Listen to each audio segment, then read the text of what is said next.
died in France, 1914. All right, I'm No, stacked. but the ladies I do have a tune for. You do have a tune, but it's not one that we really... That's okay, you're gonna edit this anyway. All right, this is live. This is live and uncut. In that case, I'm going to stack the deck, only because that Joe has filked it. I can do it. Rimini. Rumble. Well, the reason is that once it's been rewritten, what happens is you get to shoot your boss. Okay. This is the filk process. Someone writes a poem, someone sets it to music, someone hears that and either changes the words and has a new poem for old music, or changes the music. That happened both ways to the same song. And as a matter, This is how they breed. or as a matter of fact, one thing that I've seen and that I've actually perpetrated myself is one of Leslie's newer songs, where she's all of a sudden has something that has a chorus that's singable, but what happens is it also has a response to what she sings. You sing back at her. And I've seen where in one weekend, one of these what I call a counter chorus, has gone from me just doing it to everybody singing it at her. And they're going, where did this all happen from? And I've never told. Evolution in action. Exactly. So just imagine her singing your words. All right. Later we'll get your words to this. They run my computer at work.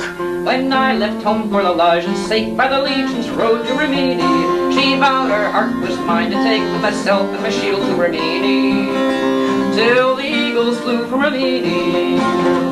And I tramped Britain and I tramped Gaul, and the Pontic shores where the snowflakes fall, as white as the neck of the Lodge, as cold as the heart of the Lodge. And I've lost Britain and I've lost Gaul, and I've lost Rome, and worst of all, I've lost the Lodge. When you go by the way of Aurelia, as thousands have traveled before, remember the luck of the soldier who never saw Rome anymore. Oh, dear was the sweetheart that kissed him, and dear was the mother that bore, but they picked up his shield in the heather, and he never saw Rome anymore. And he left Rome for the Lodge's sake on the Legion's road to Rimini. She vowed her heart was his to take with himself and his shield to Rimini, till the eagles flew from Rimini. And he tramped Britain and he tramped Gaul, on the Pontic shores where the snowflakes fall, as white as the neck of the Lodge, as cold as the heart of the Lodge. And he lost Britain and he lost Gaul, and he lost Rome, and worst of all, he lost the Lodge. Come on, join the chorus next time. Okay. When you go by the Via Aurelia that runs from the city to Gaul, remember the luck of the soldier who rose to be master of all. He carried the sword and the buckler, he mounted his guard on the wall, till the legions elected him Caesar, and he rose to be master of all. And he left Rome for the Lodge's sake on the Legion's road to Rimini. She vowed her heart was his to take with himself and his shield to Rimini, till the eagles flew from Rimini. And he tramped Britain and he tramped Gaul, on the Pontic shores where the snowflakes fall, as white as the neck of the Lodge, as cold as the heart of the Lodge. And he lost Britain and he lost Gaul, and he lost Rome, and worst of all, he lost the Lodge. See, it's catching. That's the process. It's 25 marches to Narbo, it's 45 more up the road, and the end may be death in the heather, or life on the emperor's throne. But whether the eagles obey us, or we go to the ravens alone, I'd sooner be the Lodge's lover than sit on the emperor's throne. We've all left hope for the Lodge's sake on the Legion's road to Rimini.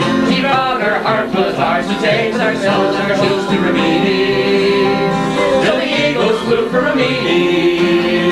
And we tramped Britain and we tramped Gaul, and the Pontic shores where the snowflakes fall, as white as the neck of the Lodge, as cold as the heart of the Lodge. And we lost Britain and we lost Gaul, and we lost Rome, and worst of all, we lost the Lodge. There are 6,000 men in a legion. That gal got around. And not only that, but this one has also spawned in the filk process again, La Lodge 2, and Spring Break, where instead of the legions going to Rimini, it's four guys in an ancient Dodge looking for a bimbo in a bikini. Going down to Florida. Going to Florida to Fort find a bimbo. Lauderdale, summer break, Yeah. looking for a bimbo in a bikini. And as a matter of fact, our august chair here has written one which is being reprocessed about a trip to ConChord in the city. Oh boy. Along the line. That's how they breed. Exactly. It's the first time I heard Rimini was last February at our last symposium. And I said, well, I can do that. I can put new words to that. And he did when I was doing Rimini, and we tramped Britain, and we tramped Gaul, and the Pontiac shores where the snowflakes fall. And I said, Yes. no, it was Chevrolets. We had to stop at that moment. And but that spawned the idea for the trip to ConChord as Well, that'll as a do. film. Mm-hmm. So that, You've done it, now you're officially a filker. You're Actually- hooked, you're hooked. And Actually, I actually, think the engineer's hymn or Thousandth Man would show how Kipling would react to Star Trek. Yeah, Thousandth Man? Yes. yeah, got a thousand man here. Kirk and Thousandth Spock. Man has been used Oh. as a metaphor for the Kirk and Spock relationship Oh. for a long time. I never I knew thought that. that Oh, yes. in Now, I've got it Trek somewhere. scene long before I ever heard her. while you're looking for that, I'm going to just ask you a couple of questions. Okay. Obviously, you're pretty popular at cons and symposiums or filks, wherever filkers meet all over the nation. Yes, private parties, very deep in dungeons. In the backyards. So I bet they keep you busy flying you around. I don't fly, I use a train. I know too much about airlines. Okay, so I take it this isn't exactly a profitable way to make a lifestyle or a living. Well, it's better than working for Xerox. That is a Classic line. classic line from the song. Mm-hmm. And, no, I've held plenty of 9-to-5 jobs and had bosses who would do things like, I used to work for a temp agency as a clerk typist, and one of the reasons I learned to hate computers was when I worked as a key puncher for a Fortran class. After that, I said, I don't need this. I never touched a computer since, except in word to processing capacity when I got my hands on a typewriter. And, So do you have a place that you call home, or do you just Yes, go from con to con? yeah,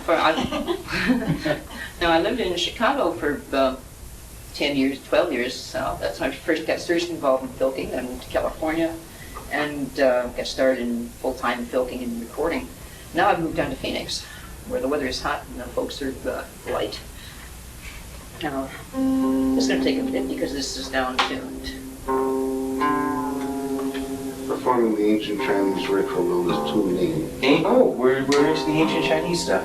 No symbols. You have to do this every so often, or is this just for a special song? Particularly songs that, there are a few songs I have that I put in different tuning, known as D modal. That's when you tune the top E is down to D.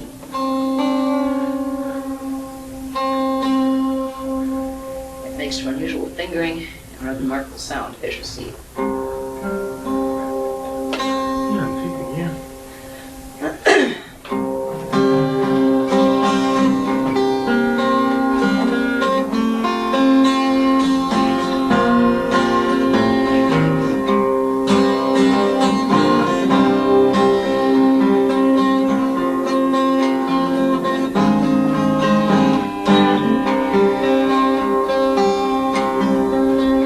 One man in 1,000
stump the filker that couldn't be stumped?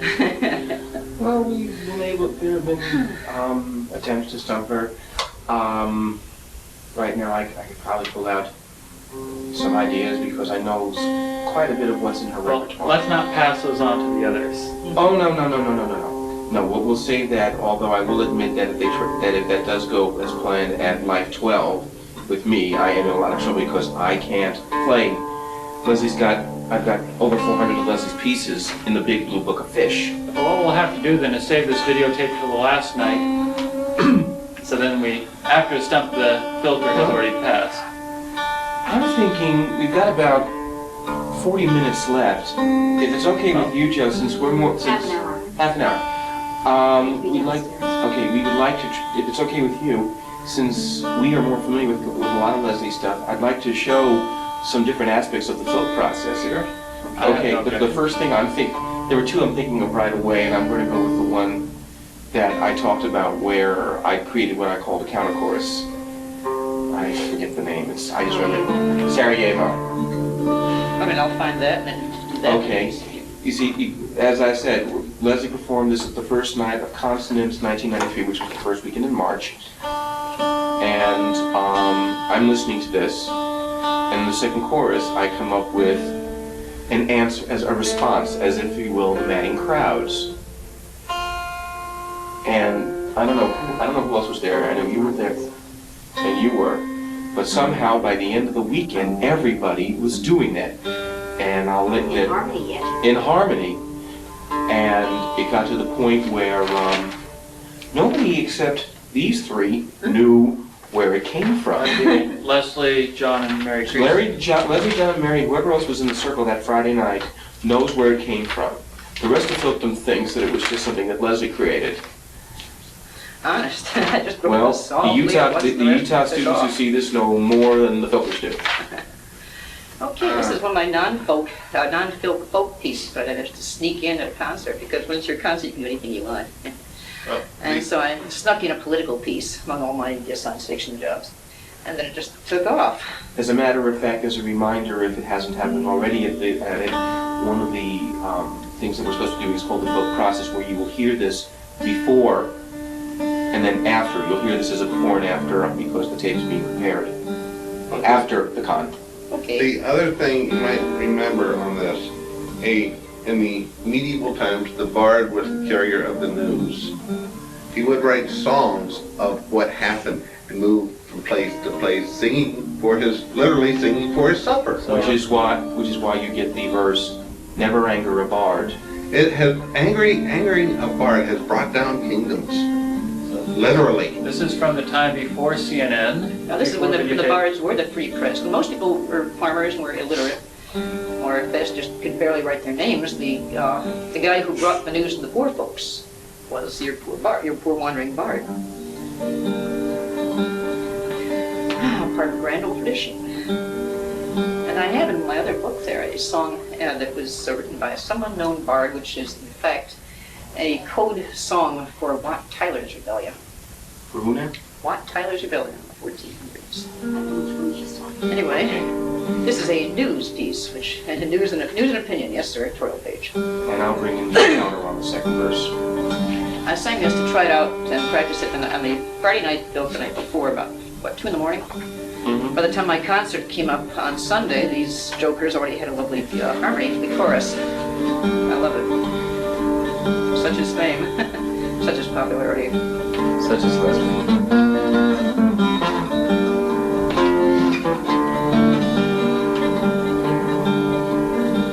The World Trade Center got a bomb that blew 3 floors away. Some Serbian took credit, and now there's hell to pay. Does anyone remember World War I began this way? Does anyone remember Sarajevo? Sarajevo, a nowhere little town. Sarajevo, where they shot the Archduke down. Sarajevo, put 12 million underground. Let's not make the same mistake for Sarajevo. Now the process. The Austrian king was outraged and declared war that very day. But Serbia had allies and called them out to play. Came Italy, then Germany, France, Britain, USA. They all got dragged to war by Sarajevo.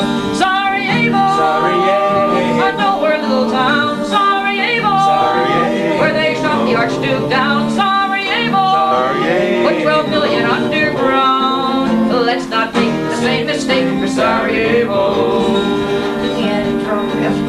Half the countries of the world got sucked into that war. They all brought brand new weapons that they'd never tried before. It cost 12 million lives to make them learn what bombs are for. They were bankrupt, starved, and crushed for Sarajevo. Sarajevo, Sarajevo. a nowhere little town. Sarajevo, Sarajevo. where they shot the Archduke down. Sarajevo, Sarajevo. put 12 million underground.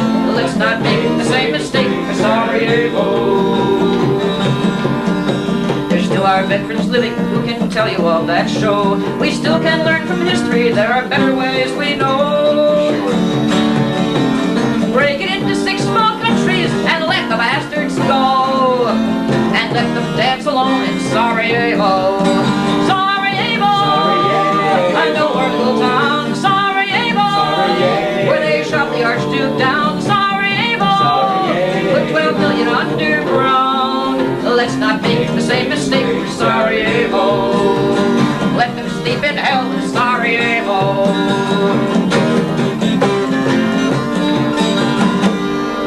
I've already created a second counter chorus just to be different.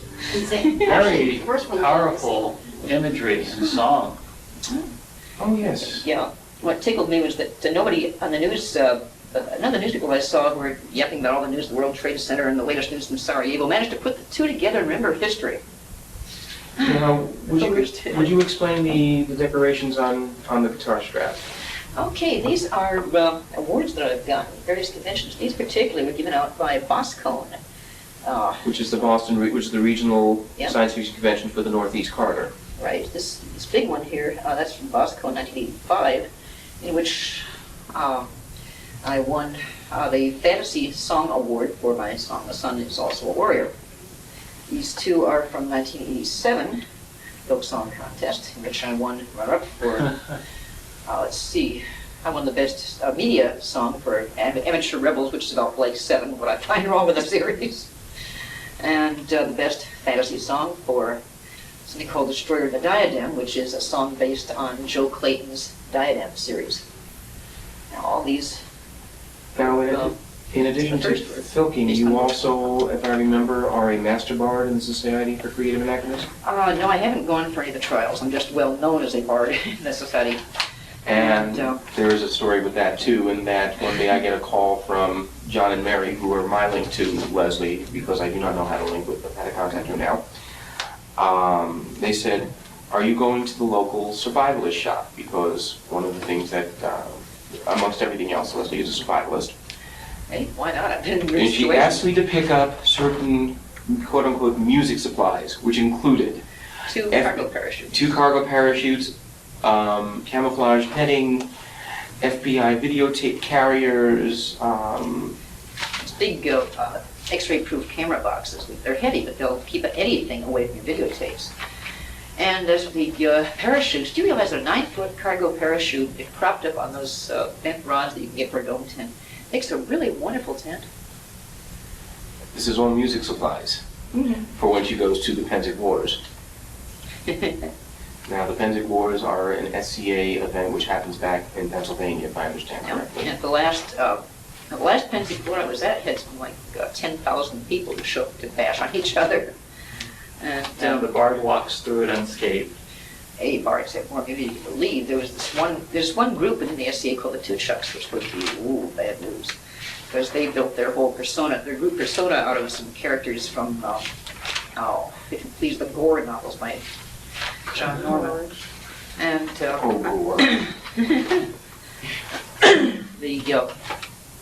is that their H or what? What are you looking for? That's their T, right? Someone's got 2 titles. Anyway, their camp is ferociously fortified and watched against the gates manned constantly. You practically need a security clearance to get in there. But a friend of mine, who was a member of the Two Chucks camp, invited me. So I said, okay.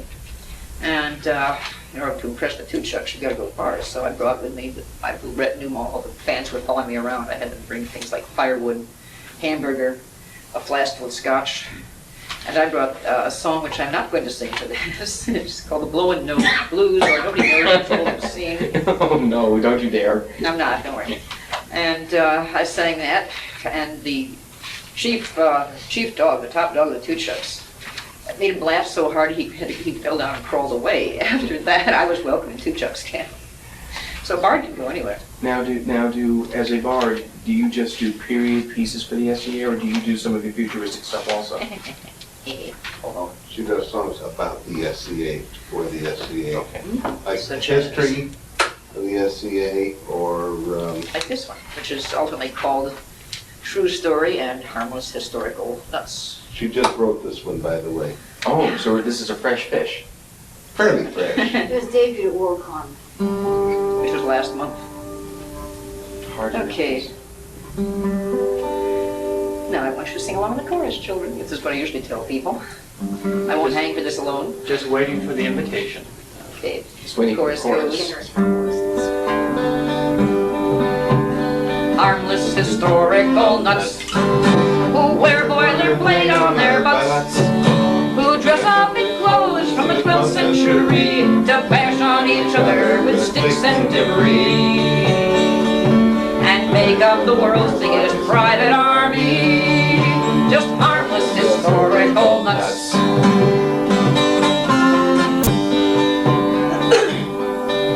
As I was out shopping, expecting no harm, two big FBI men grabbed me by the arm, dragged me into a cellar, shone lights in my eyes, demanding full answers without any lies, about a new threat to good patriotism.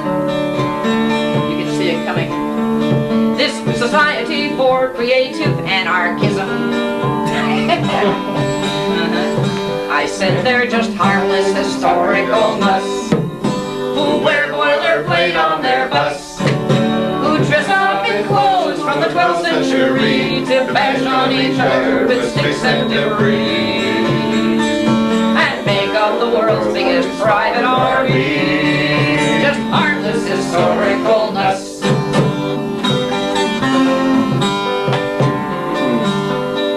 I answered, 'tis true, to that club I belong, but pardon me, gentles, you've spelled the name wrong. Now I swear by the cross and the host and the chrism. You can see that one coming. Right. The last word is actually anachronism. Just try rhyming that. Yes. It just means outdated, and pray why don't you look in Sir Merriam-Webster's reliable book. We're just harmless historical nuts who wear boilerplate on our bus, who dress up in clothes from the 12th century to bash on each other with sticks and debris, and make up the world's largest private army. Harmless historical nuts.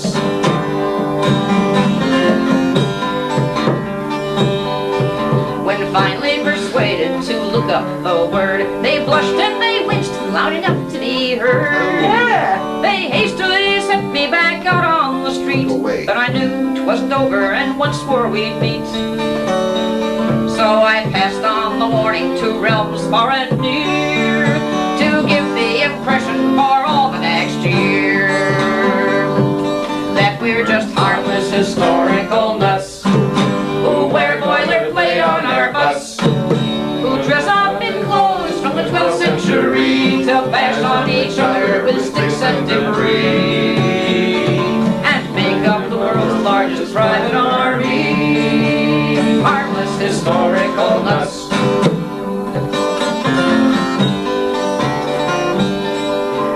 Soon enough, 4 infiltrators came in, all snooping for politics, sniffing for sin.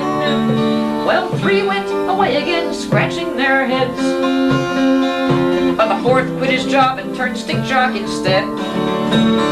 That means a guy who joins the list, joins the sport, joins the whole damn 9 yards, dressed up in armor, and goes ahead and bashes people with sticks.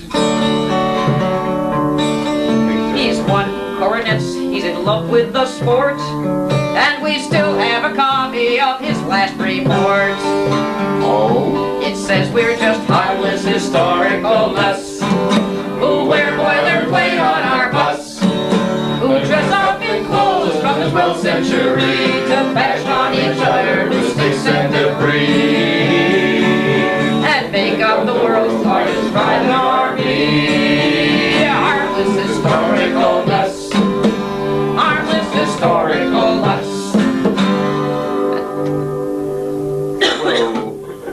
When I sang that at Copper Conch 2 weeks ago, I could tell who the SCA, the skating in the audience were, because they all fell off their chairs laughing. Same at WorldCon. Uh-huh. would you like to try the stub? The hooker, Joe? No, actually I wouldn't. Everyone knows what you're, yeah.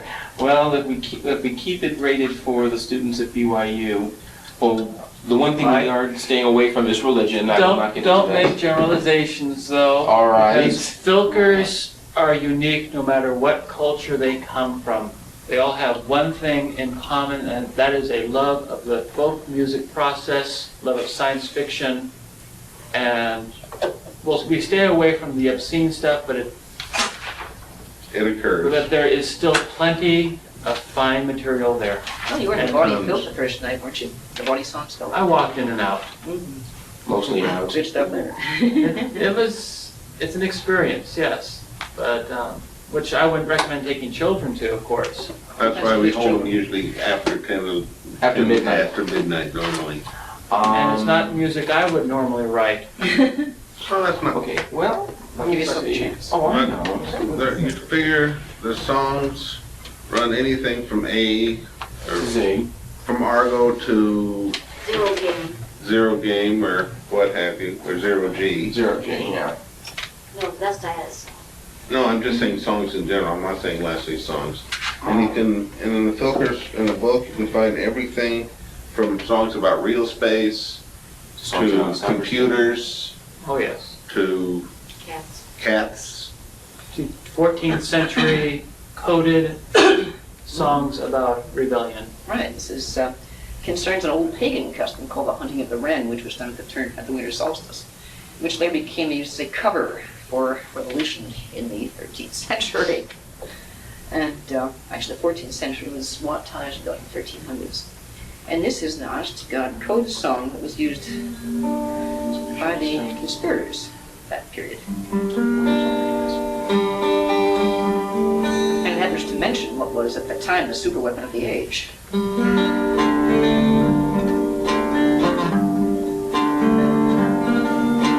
Oh, where are you going? Said Milder to Mulder. We may not tell you, said Pestle to Foes. We're going into the woods, said John the Red-Nose. We're going into the woods, said John the Red-Nose. You can join the chorus lines if you want. Oh, that will not do, said Milder to Mulder. Oh, what will do then, said Pestle to Foes. Go hunt the Cutty Wren, said John the Red-Nose. Go hunt the Cutty Wren, said John the Red-Nose. And how will you hunt her, said Milder to Mulder. We may not tell you, said Pestle to Foes. With bows and with arrows, said John the Red-Nose. With bows and with arrows, said John the Red-Nose. Oh, that will not do, said Milder to Mulder. What will do then, said Pestle to Foes. With bloody great brass cannons, said John the Red-Nose. With bloody great brass cannons, said John the Red-Nose.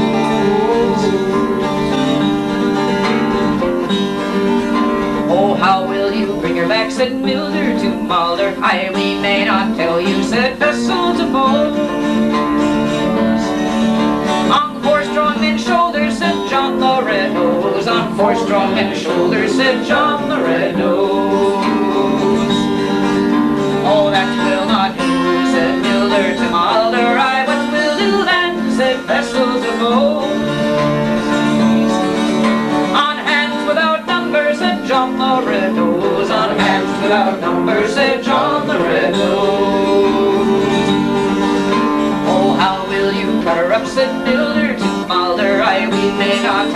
said vessels of old. With knives and with hatchets, said John the Red-Nosed. With knives and with hatchets, said John the Red-Nosed. Oh, that will not do, said Miller to Mulder. Aye, what will do then, said vessels of old.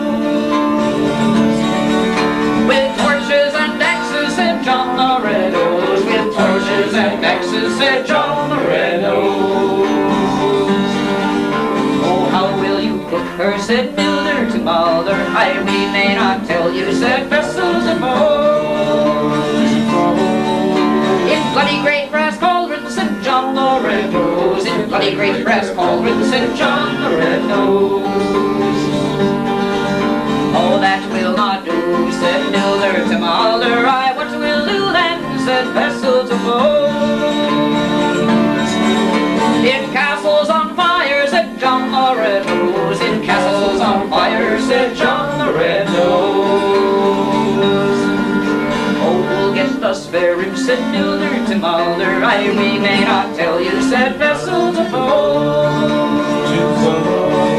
We'll give 'em all to the poor, said John the Red-Nosed. We'll give 'em all to the poor, said John the Red-Nosed. When Adam delved and Eve span, oh, was that a gentleman?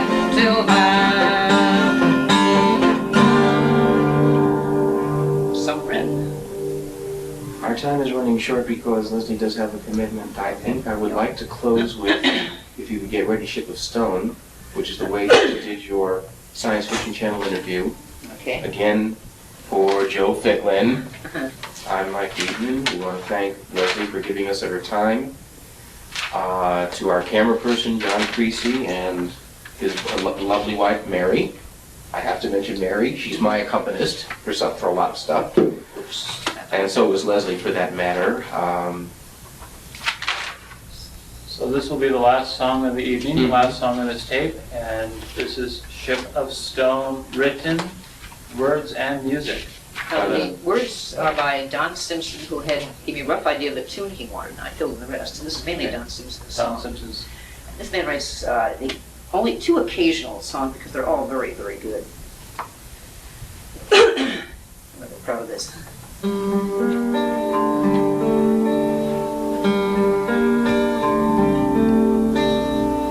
Once there was a ship of stone that orbited a mighty star, and from it flew the first ship's crew, whose children we all are. And no matter how long we've drawn our track, still over our shoulder looking back, through the hydrogen's hiss and the methane smoke, past the bomber shrouds of the dead stars' clouds, all our roads run back to the ship of stone.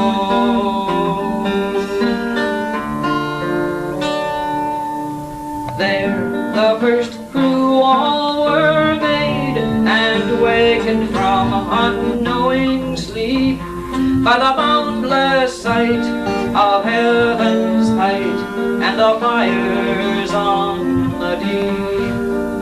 And no matter how strange the forms we wear, how warped and wild, how rich and rare, how changed we've made the seed we've sown.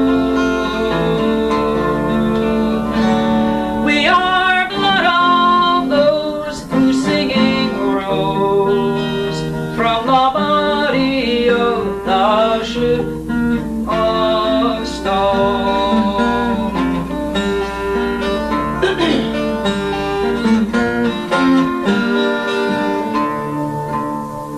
And there our own ship's frames were formed to grow blue glowing wings, and spread them wide to the farthest tide, where the last lone beacon sings.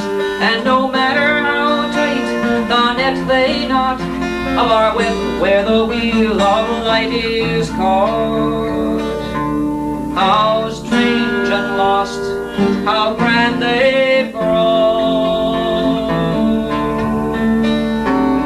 They too desire all heaven's fire, our companions since the ship of stone.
There was a ship of stone, clear domed, broad-hulled, and clean, where the air shone blue, through whose holds birds flew, whose decks were growing green.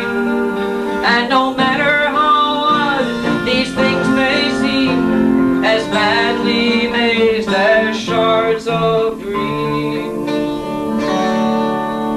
they are not a dream that you dream